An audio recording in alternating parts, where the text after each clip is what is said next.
volto aqui. Só um minutinho.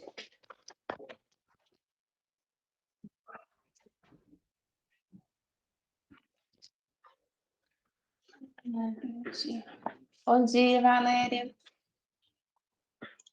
Gente, eu tô esquecendo. Gente, nós vamos começar hoje a discutir a aula de didática. Qualquer coisa, se vocês quiserem parar, qualquer dúvida, só vocês falarem, tá? Que eu fico sem acesso ao chat.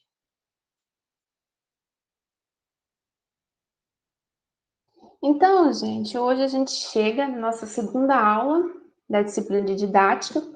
A nossa primeira aula foi fazer uma reflexão da nossa experiência com a didática, que a gente acredita que é didática, pela construção do memorial, e hoje a gente começa a adentrar na questão da disciplina. Então, para essa aula de hoje, eu queria discutir com vocês a questão da educação, do ensino e da didática. Então, para a gente começar o debate, eu queria perguntar para vocês: por que a gente ensina? Para que a gente ensina? E qual que é a função de se ensinar? Por que a gente ensina? Para que a gente ensina? Qual que é a função de ensinar? O que vocês acham?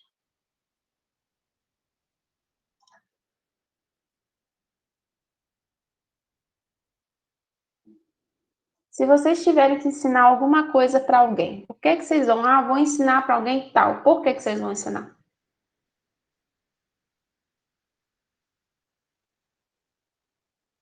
Oi, Thaís. Quando você vai ensinar alguma coisa para alguém, por que você vai ensinar aquela coisa para alguém? Qual motivo te leva a ensinar algo para alguém?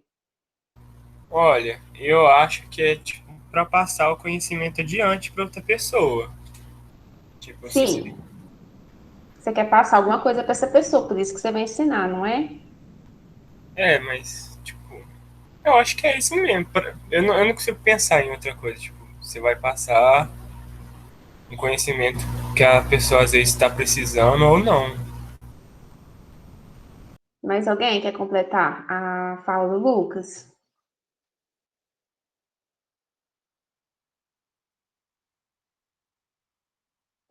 Outra pergunta para vocês. Aonde a gente ensina?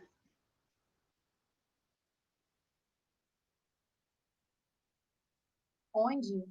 É, Acho que em qualquer lugar. isso mesmo, a gente ensina em qualquer lugar, não é só na escola. Qualquer lugar pode ser um lugar de aconteça um ensino, não necessariamente na escola. Então, deixa eu voltar lá.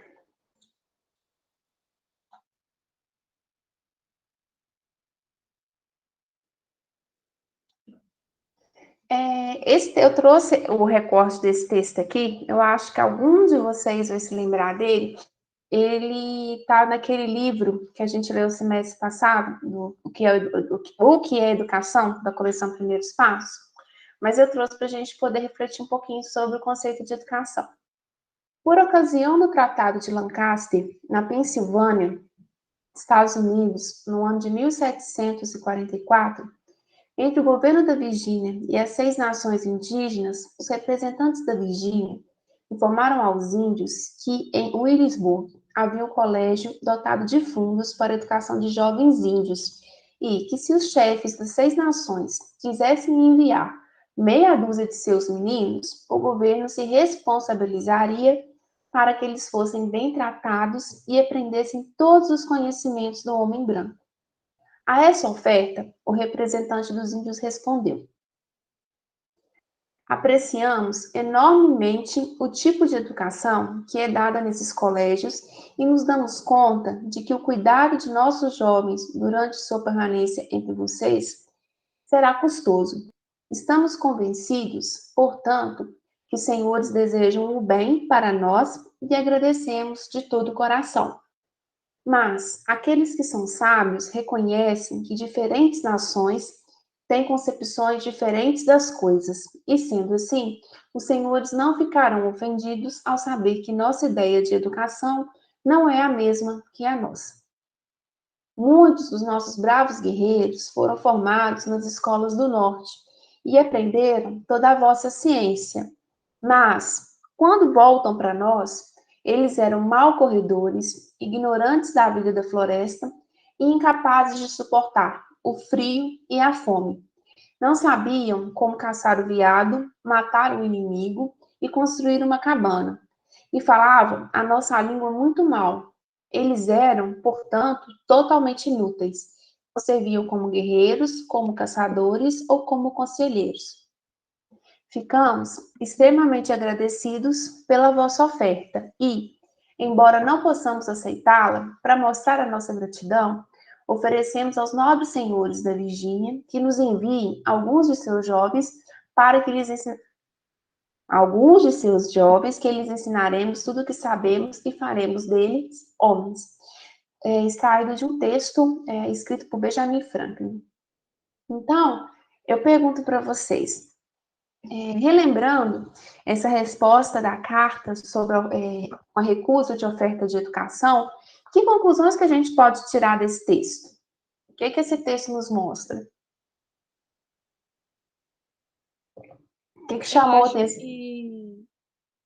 Thaís, eu acho que, tipo assim, o chefe da tribo, meu pai já me deu esse texto para eu ler, e ele meio que, ele fala que, ele dá a entender que o lugar da educação dele, da educação não é só na terra do homem branco, e que lá eles aprendem a ser muito mais humanos do que aqui. Mais alguém, gente? Acho que mostra também que existem tipos diferentes de educação. Não é só a educação que você chega na escola e aprende ciência, por exemplo. Sim. Mais alguém, gente? Quer falar um pouquinho do texto?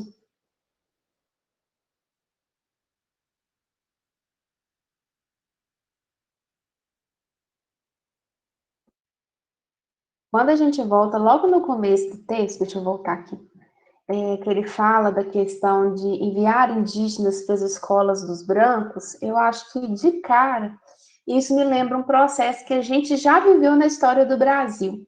Quando a gente pensa, por exemplo, quanto os jesuítas que chegaram para colonizar, o que nós vimos no Brasil? O que aconteceu com o índio ao longo da história do Brasil? Catequização? A catequização. A catequização é o que, Alexandre? Acima de tudo. Eles pegavam os índios à força e se catequizavam.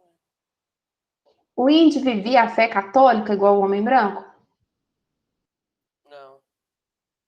Então a gente tem um processo de quê? De eu pegar a cultura do homem branco, que é tida como a superior, e tentar colocar ela, moldar o indígena dentro disso, fazer um processo de aculturação. Você concorda comigo? Então, Desculpa. Sim. Então, quando a gente vê essa carta, a gente vê que é um ato de resistência. A gente vive em uma sociedade que a gente vem em posição muito de um padrão do que é certo como educação, de um molde único, de que tem que funcionar de um tipo só. Eu acho muito interessante esse texto, porque ele convida a gente as reflexões dele, a forma educada, como ele se põe como resistência. Ele fala aqui de cara, ó, a vossa ideia de educação não é a mesma que a nossa. Então, esse texto, ele deixa bem claro para a gente uma coisa que eu quero que vocês lembrem sempre, que não há uma única forma de educação, nem um modelo único de educação, e que a educação, ela está vinculada à realidade, ou seja, à sociedade no qual ela está inserida, e aos valores dessa sociedade. Acaba que a educação trabalha para a legitimação de certos valores. Então, os valores das sociedades, eles não são iguais. Cada lugar tem um valor diferente. Então, esses valores são variáveis. Então, esse texto convida a gente a ver que nós não temos um modelo único ou um tipo único de educação. Então, quando a gente começa a ler o texto, gente vê logo, queria começar a conversar com vocês a diferença de pedagogia e didática. Alguém quer arriscar? Alguém que acha que é a mesma coisa? Ou que é diferente?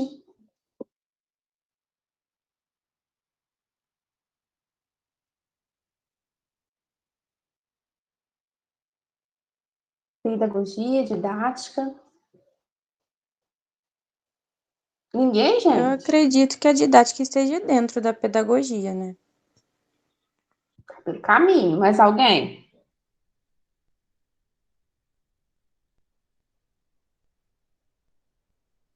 Pedagogia, gente, é uma área do conhecimento que se dedica ao estudo da educação. A gente trabalha com reflexão de doutrinas, sistemas de educação, é muito voltada mesmo para a educação nas suas várias vertentes. Já a didática é um dos ramos da pedagogia. Na didática, a gente tenta se enfocar na questão do conteúdo e dos processos próprios para se transmitir esse conteúdo e construir conhecimento. Então, é como se a pedagogia referisse à educação e toda vez que a gente falasse em didática, a gente pensasse em ensino. Apesar de serem termos diferentes, pedagogia e didática conversam entre si. Elas são, de certa forma, semelhantes porque elas trazem o sentido de orientar, conduzir, guiar, e são diferentes porque a pedagogia é uma área do conhecimento e a didática é uma disciplina. E a didática, ela se consolidou como uma disciplina muito importante quando a gente pensa na formação de professores, tanto que vocês não vão pegar nenhuma grade de licenciatura que não tenha didática. Todo o curso de licenciatura faz didática, tem a disciplina de didática, pode ser que tenha uma disciplina de didática só, 2 disciplinas, como é o caso de vocês, mas sempre tem a questão da didática. Quando a gente pensa na didática, não é uma ciência recente, é bem antiga. Didática, a origem da palavra é do grego didaxo, que significa ensinar ou instruir. Dentro da pedagogia, a gente considera que o pai da didática, essa criaturinha que vocês estão vendo aí do meio, é o Comênios. O Comênios, ele no século XVII, ele escreveu, no século XVII a gente vê uma tendência no mundo de escritas de enciclopédia. Algumas áreas do conhecimento, eles querem tentar condensar em um volume todo de saber e popularizar esse saber. O Comênios, ele está inserido nesse movimento, então ele escreve esse livro, que é a capinha esse aí, que é a Didática Magna. A Didática Magna é considerado um primeiro livro de didática, e nele o Comênios vai apresentar preceitos científicos que orientam a atividade educativa, mas com preocupação em quê? Em tornar a atividade educativa mais eficiente. E ele queria ainda, pretendia, criar um método que fosse universal, invariável e capaz de orientar o professor em todo o seu trabalho. Ou seja, ele tinha a pretensão de criar um método que resolvesse todos os problemas do ensino e que fosse único. Então, quando a gente pega, faz a leitura e estuda a didática magna do Comênios, a gente vê que ele quer buscar a eficiência do ensino, racionalizando os meios de ensinar. Ele quer criar mecanismos que tornem o ensino mais rápido, mais prático e mais eficiente. Ao longo da história, nós vamos várias vezes que a gente pensa na didática, nós vamos ver essa questão da racionalização dos meios de ensinar. Na medida que a didática vai evoluindo, acaba que a gente vê dentro da história da didática, a didática vai e volta, vai e volta. A gente vê que em alguns momentos a preocupação é essa, em outros momentos tem a preocupação com os tipos de sujeito que se quer formar. Então, a didática com Comênios, ela nasce buscando essa eficiência do ensino. Tranquilo? Alguma pergunta, comentário?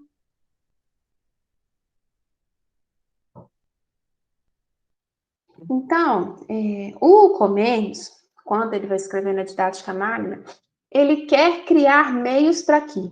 os professores ensinem menos e os alunos aprendam mais. Para ele, na medida que o professor ensina menos e o aluno aprende mais, se chega a uma eficiência do processo. Eu começo a rir, gente, que hoje, graças a Deus, acho que muito disso foi desconstruído. Porque quando se começa a pensar a didática, parece que eu tenho a impressão de que eu estou entrando num lugar que todo mundo é igual, todo mundo aprende igual, todo mundo começa com as mesmas condições, parece uma fábrica, com tudo muito padronizado. Então, eu vou colocar aquilo ali, todo mundo vai aprender do mesmo jeito, absorver do mesmo jeito, fazer avaliação, vai ter o mesmo proveito na avaliação, vai dar conta de tudo, e assim, com esse método milagroso, eu vou conseguir resolver todos os problemas em sala de aula. E hoje a gente já sabe que a gente já tem uma visão um pouquinho diferente disso, mas quando Comênios começa a pensar, é bom sempre a gente tentar, às vezes, tentar colocar tipo um óculos na história e tentar enxergar no momento que o Comênios estava vivendo. Então, ele queria criar um método para que os professores ensinassem menos e os alunos aprendessem mais. Lembrando que, no período em que o Comênios escreve a Didática Magna, a escola, tal qual a gente conhece hoje, ela não existia, não. O que a gente via do processo de ensino eram os alunos sendo... Hoje a gente fala que o principal método de ensino que vigora nas escolas é o ensino simultâneo. Vocês sabem o que é ensino simultâneo? Todo mundo entende quando eu falo ensino simultâneo?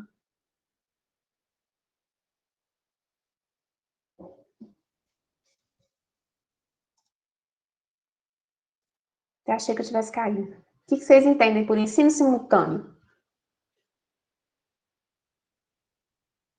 Eu acho que não é o ensino individualizado, tipo, para uma pessoa só, igual tem na escola. Tipo, dá o mesmo conteúdo para uma turma toda e, tipo, segue independente, tipo, de dificuldade e tal.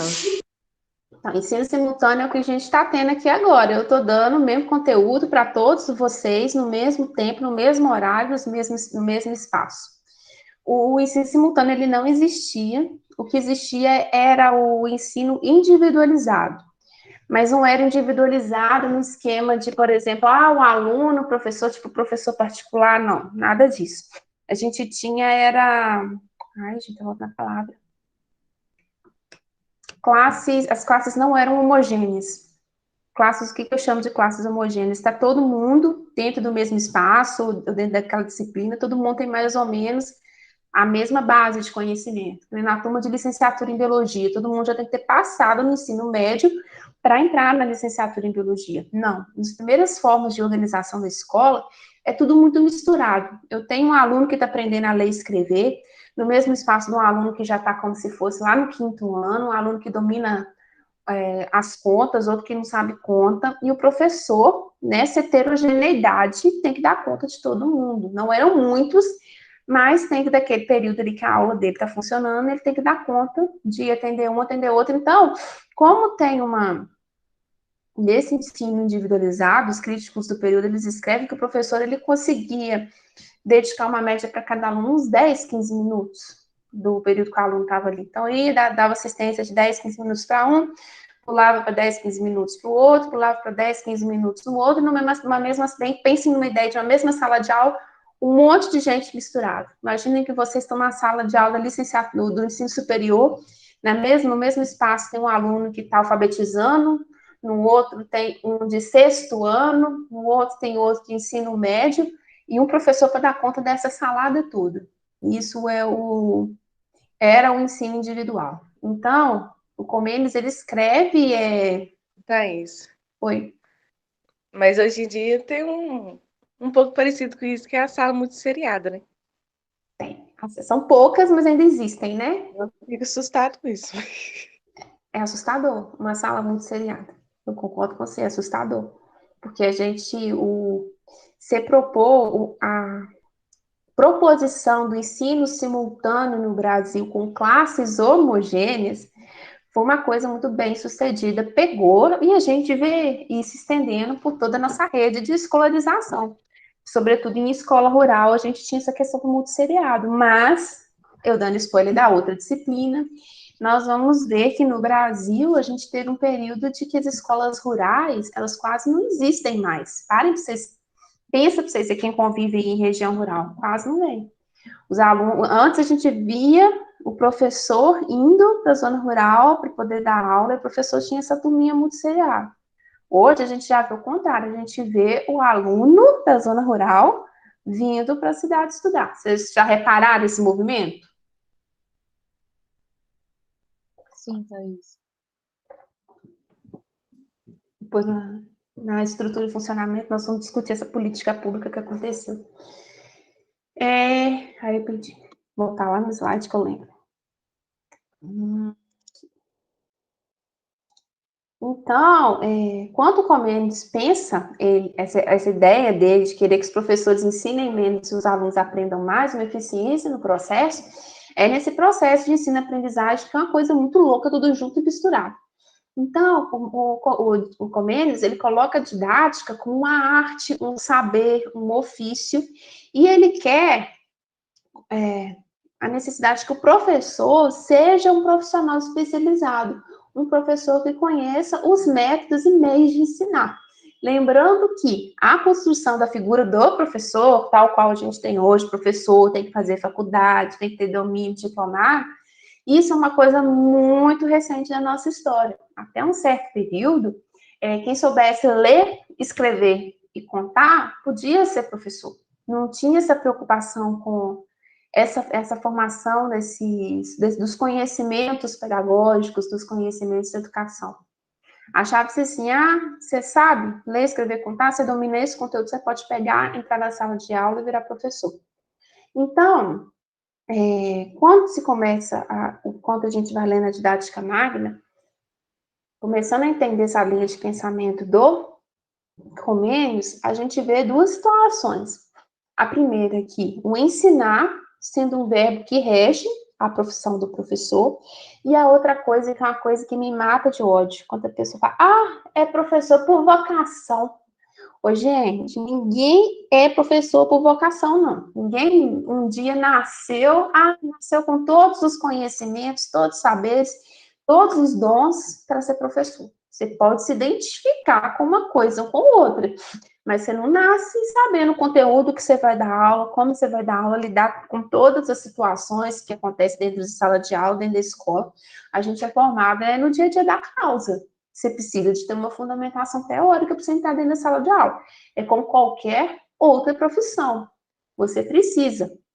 E a gente vê muito essa história de, professor é vocação, porque a consolidação da escola, ela está muito ligada com o movimento da igreja. A igreja foi e é detentora de uma rede de escolarização muito grande. Duvido que na cidade de vocês não tenha um colégio de padre e uma escola da irmã. Com certeza tem, está muito ligada a isso. E essa questão da vocação de sacerdócio, que os primeiros professores em muitos locais, por exemplo, aqui no Brasil mesmo, quem ocupou esse lugar foram padres. Então, eles criam essa história de que, ser professor é vocação, é um sacerdócio, o professor, ele abre mão de muitas coisas, é uma profissão muito pura.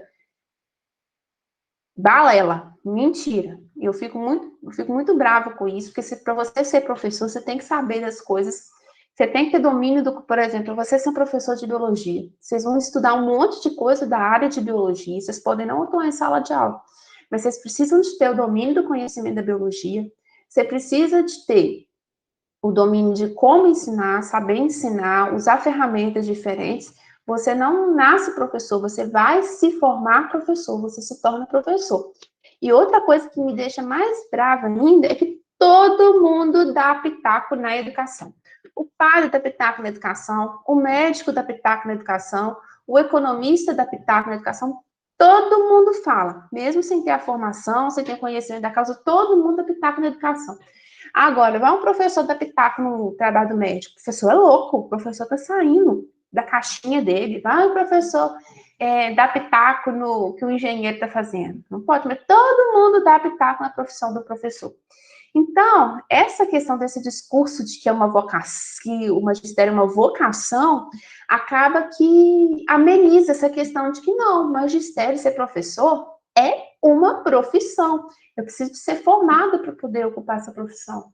E a gente tem que trabalhar muito para desconstruir isso. É sacerdócio, é vocação, é professor por paixão. Não é professor por paixão, não. É professor que precisa trabalhar. É uma profissão como qualquer outra que você precisa se formar. Essa história aí é balela. Gente, alguém quer falar alguma coisa? Acrescentar alguma coisa?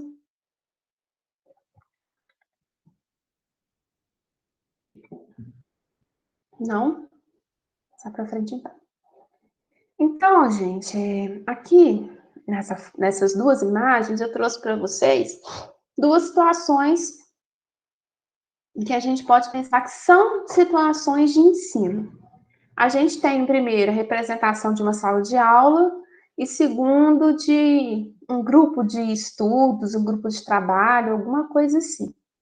Duas situações de ensino. O que diferencia uma da outra?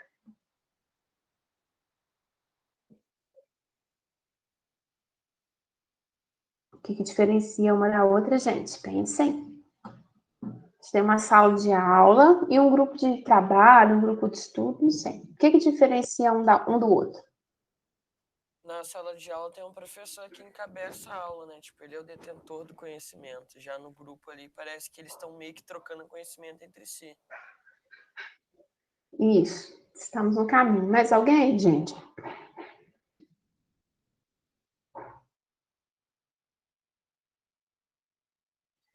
Tipo, eu também pensei a mesma coisa que o Alexandre.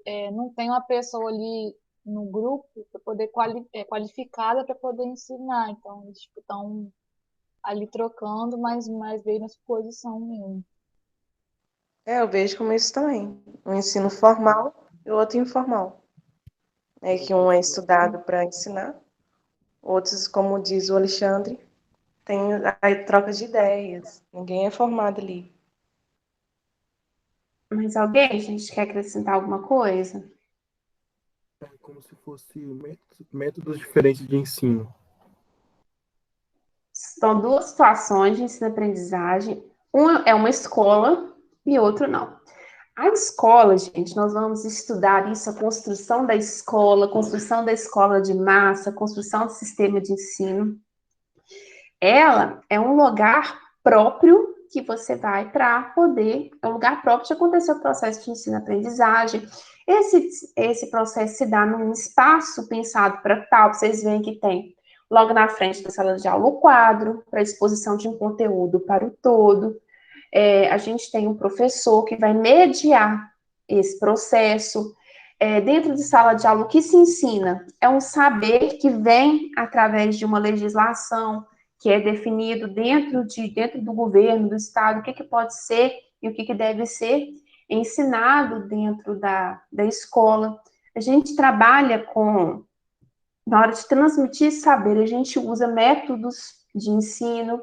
Depois disso, você vai passar por um processo de avaliação para você ver o que você aprendeu, o que você não aprendeu. Já no segundo, ocorre o processo de ensino. Tem alguém ensinando e alguém aprendendo? Tem. Só que não é sistematizado. Eles podem estar discutindo qualquer assunto. O assunto que é debatido ali não está proposto dentro de um currículo. Não veio, você tem que fazer isso. E cada um ali tenta transmitir para o outro a ideia de acordo com aquilo que acha que é a melhor forma. A gente não vê que não é um ambiente estruturado, tal qual a gente está acostumado com a escola. Mas a gente vê que ele pode estar ensinando, escrevendo no papel, como a gente está vendo, um conversando com o outro. Então, no primeiro caso, a gente tem a transmissão de um saber sistematizado, com métodos e técnicas próprios, e no segundo a gente vê a transmissão de um saber, mas que não se utiliza tanto desses elementos sistematizados. Então, quando a gente vê essas duas figuras, é importante a gente lembrar que o ensinar é um termo de longo alcance. Ensinar tem uma série de significados e produz diferentes resultados naqueles que aprendem. Eu posso ensinar dentro de sala de aula, posso ensinar num ambiente fora de sala de aula. As coisas que eu aprendi ao longo da vida, não aprendi tudo dentro de sala de aula, não aprendi tudo dentro da escola. E é uma coisa bem ampla, não restringir só o processo de ensino-aprendizagem na escola. Então, a didática, enquanto disciplina, ela se preocupa com essa questão do ensinar. ela trabalha com questões como o que é ensinar, que atividades que eu vou realizar dentro de sala de aula, o que acontece dentro de sala de aula. Da aula, gente, é um negócio muito engraçado. Tem vezes que a gente prepara a aula, preparar a aula é uma saga, né? Às vezes vocês veem uma gravação de uma aula de 10, 15 minutos, enquanto eu gravo a aula para vocês, eu tento... Nossa senhora, gente. Eu tento fazer tudo bem sintéticozinho, para não ficar aquele vídeo muito delongado, faço um vídeo de 10, 15 minutos no máximo, mas para eu construir um vídeo de 10, 15 minutos, são no mínimo 5 horas, porque a gente tem processo de seleção de texto, do texto que você vai trabalhar daquele conteúdo, dentro da matriz, lê o texto, resume o texto, vai tentando colocar de uma forma que você acha que você vai conseguir explicar para vocês entenderem da melhor maneira possível. Nesse contexto de ensino remoto emergencial, a gente tenta pegar algumas coisas diferentes. Aí a gente tem que pensar em qual atividade que eu vou realizar em cima desse conteúdo. Só que, às vezes, o que a gente planeja, acontece uma coisa totalmente diferente. Eu já tive aulas que eu achava assim, nessa turma, essa aula vai bombar, o pessoal vai gostar do conteúdo, a gente vai discutir. Nada. Uma coisa que eu tinha preparado assim para 3 aulas foi com meia hora. E às vezes aquela coisa que eu achava, isso não vai despertar atenção, vou fazer para cumprir tabela. O negócio serve, o povo gosta. Então, esse ensinar é uma coisa muito dinâmica, muito bonita. Porque quando você ensina, você envolve várias coisas. Quando você está ensinando, querendo ou não, você está descrevendo, você está expondo uma ideia, você está tentando demonstrar. E você faz uso de ações que não são exclusivas da escola, mas fazem parte do processo de comunicação, porque ao longo do nosso dia a dia, todos nós vamos tentar explicar alguma coisa, descrever, expor, a gente faz uso desses elementos de um contexto de comunicação para transformá-los em algo que faça parte desse processo de ensino-aprendizagem mais sistematizado. Dentro da escola, todas as atividades são pensadas a planejamento de uma aula, uma avaliação, um texto que você propõe para leitura, em cima do quê? Eu quero que os meus alunos aprendam. Isso que é o grande norte do meu planejamento, da minha criação de aulas. Eu quero que vocês aprendam. Que não seja assim, tem a pretensão que vocês vão lembrar o conteúdo todo, não, mas que lá na frente, em algum momento, vocês... Oh, eu lembro disso, eu já ouvi falar desse nome em algum lugar, eu já vi isso, eu vi isso na disciplina tal, lembro disso em algum lugar, que vocês aprendam de alguma forma. Então, a didática, ela envolve 2 processos diferentes que conversam entre si, que é o processo de ensino e o processo de aprendizagem. Pensando na questão de uma escola, o ensinar tem uma intenção, trabalha na transmissão de informações que são produzidas e organizadas para fomentar a aprendizagem. Eu trabalho com um dado conteúdo que eu quero que vocês aprendam. E o sucesso, vocês aprenderem dentro de uma aula, não é um tipo de atividade que envolve só uma pessoa. Não adianta, às vezes, eu achar que eu dei uma mega aula, achar que eu tô bombando e ninguém pegou nada. Foi bom só para mim, não foi bom para vocês, vamos dizer assim. O processo de ensino-aprendizagem é um processo de mão dupla e envolve muito a relação professor e aluno. E digo para vocês de antemão, dentro da disciplina de didática, acho que de todas as disciplinas no geral, a gente não tem receita de bolo, falar com vocês, ó, faz isso que dá certo. Infelizmente, não. Às vezes o que dá certo com uma turma não dá certo para outra, às vezes o que dá certo com um aluno não dá certo para o outro, então é muita coisa, às vezes é na questão da tentativa-erro mesmo. Então, quando a gente ensina alguma coisa, que é o conteúdo, para alguém. No caso da escola, a gente vai ensinar uma matéria, alguma coisa assim, para um sujeito específico, que é o aluno. E dentro do contexto escolar, essa questão do ensinar tem como uma característica que tem um objetivo e um propósito, que o aluno assimile aquele determinado conteúdo. Tranquilo, gente? Alguma dúvida, pergunta? Então, Tranquilo, Thaís. Tranquilo. quando a gente fala em ensinar, vocês vão ver isso aqui muito na vida. Isso aqui é o triângulo didático, o tripé didático, tem vários nomes. Quando a gente pensa dentro de uma sala de aula, a grosso modo, existem 3 extremos. O conteúdo, porque você está dentro da escola, você vai trabalhar com determinado conteúdo escolar que você vai ter que ensinar. O aluno, que é o sujeito do processo de ensino-aprendizagem, e tem o professor. Esses 3, eles estão em constante relacionamento, em constante discussão o tempo inteiro. O aluno, o professor, ele se relaciona com o conteúdo, porque o professor, ele precisa ensinar determinado conteúdo. Então, ele vai pensar na melhor forma de ensinar, nos meios de ensinar, e como avaliar para ver esse conteúdo. O aluno, ele se relaciona com o conteúdo porque ele precisa, dentro do saber de escola, aprender esse conteúdo para ele poder continuar evoluindo na escolarização dele. Então, o professor ensina e o aluno tem que aprender esse conteúdo. E o professor se relaciona com o aluno para que o papel do professor é formar esse aluno. Hoje em dia, quando a gente fala nessa questão desse tripé didático, um outro elemento é adicionado, que eu acho que é muito importante, que é o contexto no qual essa relação professor, conteúdo, aluno acontece.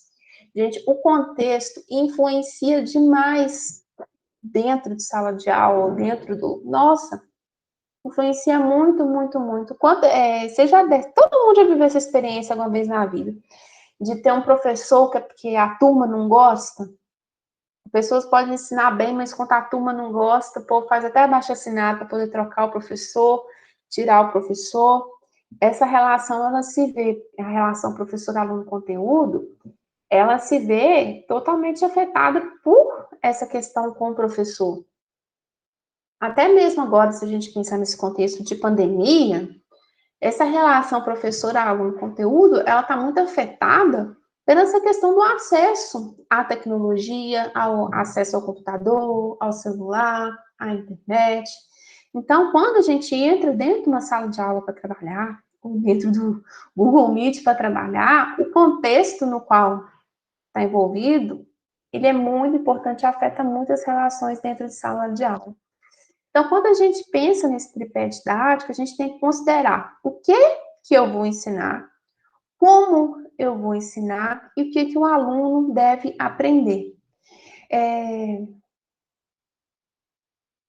Muitas vezes, muitos professores têm muita ênfase de, nossa, tem muito professor que a gente brinca que é professor conteudista, que casca a matéria sem dó, vai dando a matéria sem arrodo, e esquece se o aluno está aprendendo, se o aluno está conseguindo entender aquele conteúdo.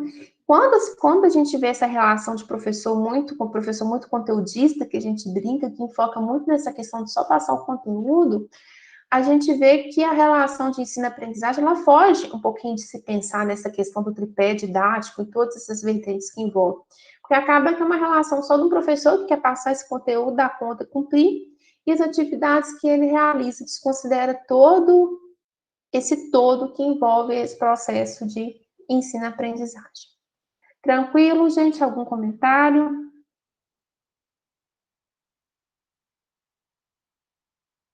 Tranquilo para mim, Tranquilo, Thaís. Thaís. Então, gente, quando a gente pensa sobre o ato de ensinar, existem diversas maneiras de ensinar. A gente vê isso, vai ver isso ao longo da disciplina de didática. E a gente sempre parte do primeiro passo que tem nesse processo de ensino-aprendizagem, de selecionar o conteúdo e organizar esse conteúdo que vai ser ensinado.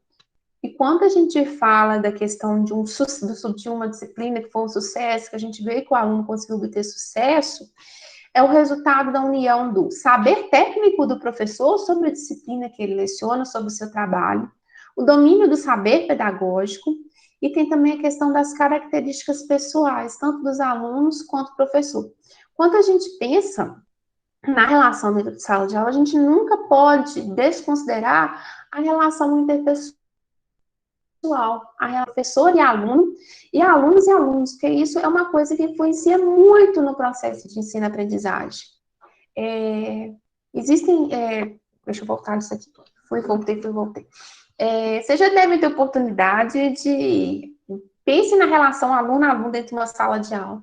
Vocês já devem ter estudado dentro de sala de aula que tinha aquela turma da bagunça, que não deixava o professor dar aula, aquela turma que ficava na frente tentando prestar atenção. Pense nas panelinhas que existem dentro de uma sala de aula e como que essas panelinhas influenciam a rotina de uma sala de aula. Pensa como a relação do professor com o aluno também influencia essa relação dentro de sala de aula. Existem debates sobre a organização de turmas homogêneas e sobre turmas heterogêneas. Eu acho que uma turma homogênea não existe, porque ninguém é igual a ninguém. Por um certo tempo se defendeu que essa suposta homogeneidade era muito boa e fazia o ensino ficar mais eficiente. E hoje a gente fala da questão das turmas heterogêneas, misturadas, serem uma coisa mais interessante por possibilitar o contato do diferente, de um aluno que domina mais conteúdo, ajudar um que não tem tanto domínio. Essa questão de enturmação é muito engraçada. Principalmente aqui no IF não tem tanto não, geralmente quando tem turma os alunos que entram, em turma por sorteio, faz o listão, né, na ordem alfabética, e vai jogando para as turmas de primeiro ano, que tem 2 turmas, né? Por exemplo, Ana vai para a turma tal, depois a gente tem a Mabli vai para a turma tal, vai pulando, um vai para uma, um vai para outra, faz a enturmação aleatória. Mas a gente tem escolas que tem que na hora de fazer a enturmação, é a famosa turma A, turma B, turma C. Vocês já devem ter visto isso em algum momento da vida de vocês enquanto estudante. A turma A é adiantados, a turma B é tal. Vocês já viram isso? Essa questão da enturmação? Vocês já tiveram oportunidade de ouvir? Sim. Uhum. Já sim. Eu fiz estágio uma vez numa escola, não vou citar qual escola que é, mas a turma A, eles faziam uma peneira, gente, para enturmação, o que é? Tirava o chapéu. A turma A deles é só os alunos que eles consideravam assim, os prodígios, os melhores alunos. A turma B já era a segunda geração dos não tão prodígios. A turma C eram os alunos que tinham mais dificuldade de aprendizagem. E para ser o pior de tudo, a turma D eram somente os alunos que vinham da zona rural. Eles não deixavam que os alunos que vinham da zona rural ficassem nas turmas dos outros alunos. Era bem marcadinho, sabe? Turma A é assim, B é assim, C é assim.